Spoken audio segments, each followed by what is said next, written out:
فاروقی صاحب بسم اللہ کریں. میں معذرت چاہتا ہوں آپ کی کال میرا ہاتھ لگا تھا, آپ کی کال کٹ گئی تھی, تو میری بڑی معذرت قبول کریں. جی صاحب, میں سب سے پہلے آپ کے درخواست ایک پیش کرنا چاہتا ہوں جی کہ میں اپنے دوست بھائی احباب ماں باپ پہ کمپرومائز کر سکتا ہوں, ان کے خلاف بات سن سکتا ہوں, لیکن اللہ اور اس کے رسول صلی اللہ علیہ وسلم اور خلفائے راشدین کے خلاف بات نہیں سن سکتا.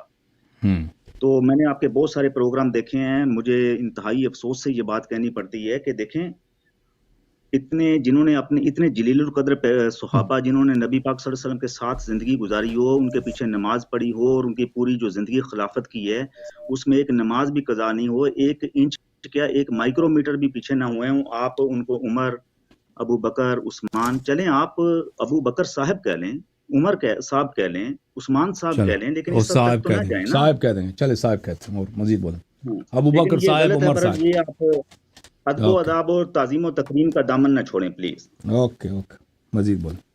اچھا, دوسرا یہ میں نے آپ سے یہ عرض کرنی تھی سر کہ نہج البلاغہ میں ہے کہ حضرت عمر رضی اللہ تعالیٰ جب مدینے سے باہر گئے تو خلیفہ جو ہے حضرت علی علیہ السلام کو بنا کر گئے تھے, اعتماد تھا ان پہ, یقین پڑھ کے تھا. سنائیں, پڑھ کے سنائیں, وہ کہاں لکھا ہے؟ میں سینڈ کر دیتا ہوں, یہ میری طرف ادھار سینڈ نہ کریں, ابھی پڑھ کے سنائیں. نہیں سینڈ نہ, بعد میں سینڈ نہ کریں, ابھی پڑھ کے سنائیں تاکہ ہم بھی سن لیں. ہماری کتاب تو نہیں, آپ کی ہے نا, اور پڑھ کے سنائیں نا. اگر نہج البلاغہ میں ایسی بات, دیکھیں ہم اس بات کو نہیں مانتے, ہم اس بات کو نہیں مانتے. آپ نے خود نہج البلاغہ میں اپنے آنکھوں سے دیکھا ہے, آپ نے خود نہج البلاغہ میں اپنے آنکھوں سے دیکھا. اوکے, اس کو آپ پڑھ لیں اس کو. اچھا, دوسرا آ جائیں. مروان جو تھا حضرت عثمان غنی رضی اللہ تعالیٰ عنہ کے ماموں, داماد تھا اور چچا زاد بھائی تھا, اس کا ماموں نہیں تھے اس کا.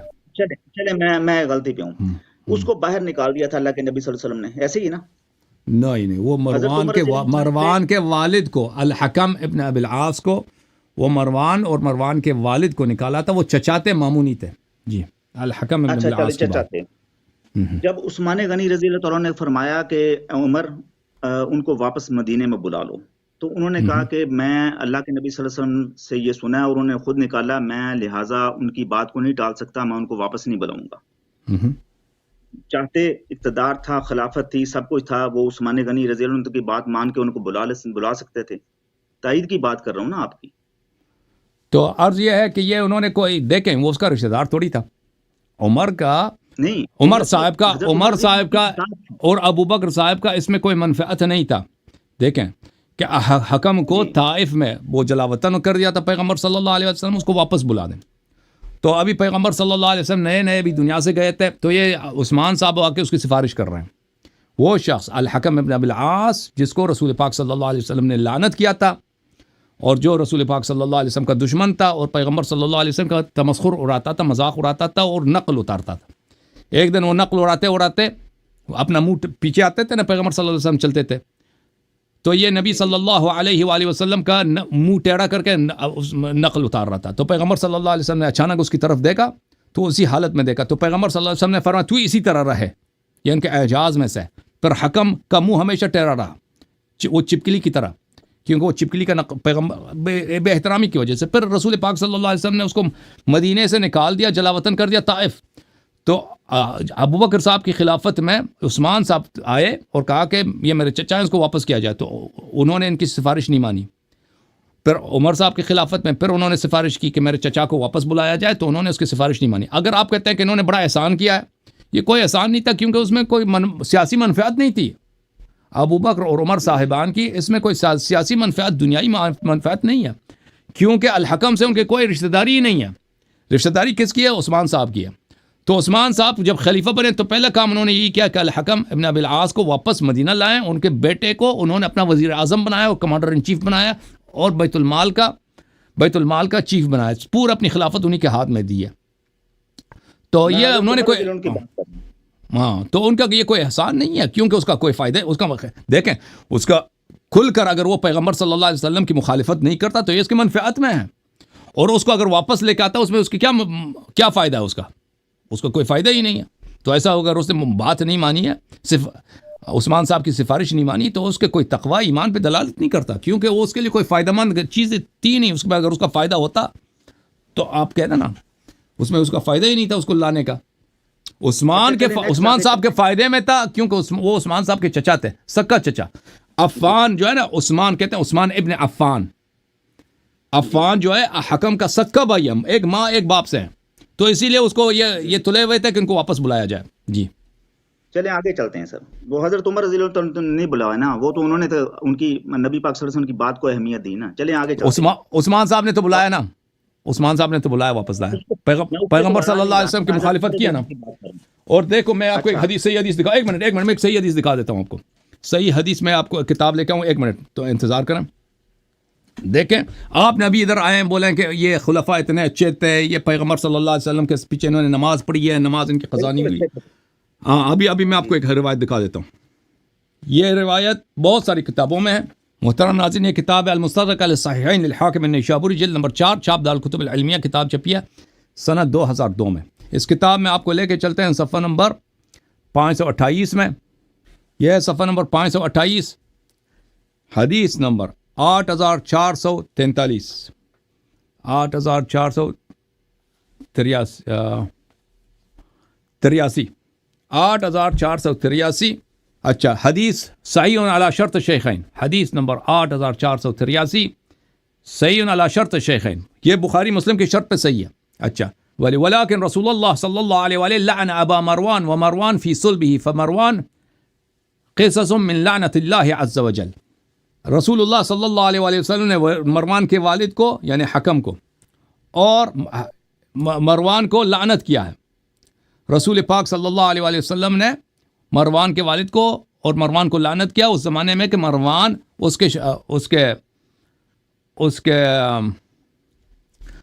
کے پشت میں تھا. میں آپ کی خدمت میں ایک اور حدیث آپ کو دکھاؤں، اجازت دیں، میں معذرت چاہتا ہوں، آپ کا ٹائم لے رہا ہوں میرے بھائی.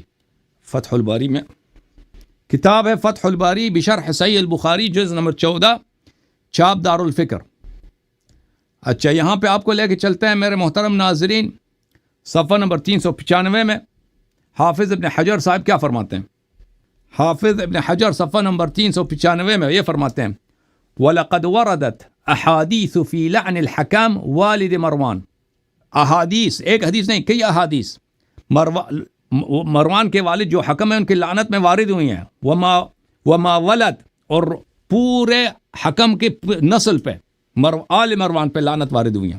اخرجہ الطبرانی وغیرہ، طبرانی اور غیر طبرانی نے نقل کیا ہے. فیہ مقال وبعضها جید، اس میں بعض اس کے حدیث صحیح نہیں ہے لیکن بعض اس میں صحیح بھی ہیں، بعض اس میں صحیح بھی ہیں. تو یہ اس کے واضح الفاظ ہیں کہ نبی کریم صلی اللہ علیہ وآلہ وسلم نے مروان کو اور مروان کے والد کو لعنت فرمایا. اوکے، اب بولیں بھائی صاحب. ہاں بس یہ میں نہیں، اس پہ اب یہ ایڈمٹ کریں نا، اس سے ڈینائی نہ کریں کہ حضرت عمر رضی اللہ عنہ نے نہیں بلوایا تھا مروان کو. بس یہ بات آپ کہہ دیں. عثمان صاحب، ہم کبھی نہیں کہتے کہ یہ عمر صاحب کے متعین میں سے ہے کہ انہوں نے حکم کو واپس بلایا. ہم کہتے ہیں یہ عثمان کے متعین میں سے ہے. عثمان صاحب نے، بات سنیں، عثمان صاحب بھی عمر صاحب کی طرح آپ کے نزدیک محترم ہے نا. ابو بکر صاحب کی خلافت میں اور عمر صاحب کی خلافت میں ان کی سفارش کی، ان لوگوں نے سفارش نہیں مانی لیکن اپنی خلافت میں ان کو بلایا بھی ہے. وہی شخص جس کو پیغمبر صلی اللہ علیہ وسلم نے لعنت کی اور اس کی نسل کو لعنت کی، واپس بلایا، اس کو عزت دیا ہے، اس کے بیٹے کو اپنا وزیر اعظم بنایا. ٹھیک ہے نا، آپ مجھے بتائیں. اچھا آگے آتے ہیں. اچھا سر بتائیں نا، ٹھیک ہے نا. پھر ہمیں حق ہے کہ کہہ دیں کہ ان لوگوں نے پیغمبر صلی اللہ علیہ وسلم کی مخالفت کی ہے. بات کریں نا آپ، میں عثمان غنی رضی اللہ عنہ کی بات نہیں. ہم کبھی نہیں کہتے کہ یہ حکم کا جو معاملہ یہ ابو بکر اور عمر صاحبان کی متعین میں سے، ہم کہتے ہیں یہ عثمان صاحب کی متعین میں سے ہے. ٹھیک ہے نا، ٹھیک ہے، یہ بات ٹھیک ہے. ٹھیک ہے، مزید صرف ایک بات آپ سے عرض کرنی تھی میں نے. جی سر بسم اللہ. وہ ایسے کہ سر جی حضرت ابو بکر صدیق رضی اللہ تعالیٰ عنہ، حضرت عمر فاروق رضی اللہ تعالیٰ عنہ اور حضرت عثمان غنی رضی اللہ تعالیٰ عنہ ہو کہ مسلمان ہونے اور ان کے تقوی پرہیزگاری کے لیے ہمیں آپ کا سرٹیفکیٹ نہیں چاہیے سر. وہ ہمیں یقین ہے کہ وہ تقوی والے پرہیزگار اور وہ قرآن نے ان کے متعلق، قرآن اور بخاری میں ان کے متعلق جو ہے اس پہ آپ پہ ایمان لانا ضروری ہے. میں کوئی نہیں ہوں، میں کچھ بھی نہیں ہوں، لیکن قرآن کی تصدیق اگر آپ نہیں کریں گے تو آپ خود کافر بن جائیں گے. ٹھیک ہے نا. میں نے قرآن اور حدیث سے ثابت کر دیا ہے کہ ان کا اسلام کیسا ہے. Thank you sir. اس پہ سب کا ایمان لانا اس پہ ضروری ہے. آپ کے ادھر عالم آئے ہیں, کسی نے جواب نہیں دے سکا. اچھا ہمارے پاس ایک کالر ہے بھائی, وہ ہے جیوا. جوم جاؤ, پرواز کرو, کیوں فخر سے سر اٹھا, کیونکہ اللہ تعالیٰ نے تمہیں انتخاب کیا. صراط حق پر صرف تم ہو, صراط ایمان پر صرف کیا, کیونکہ اللہ تعالیٰ نے تمہیں انتخاب کیا. صراط حق پر صرف تم ہو, صراط ایمان پر صرف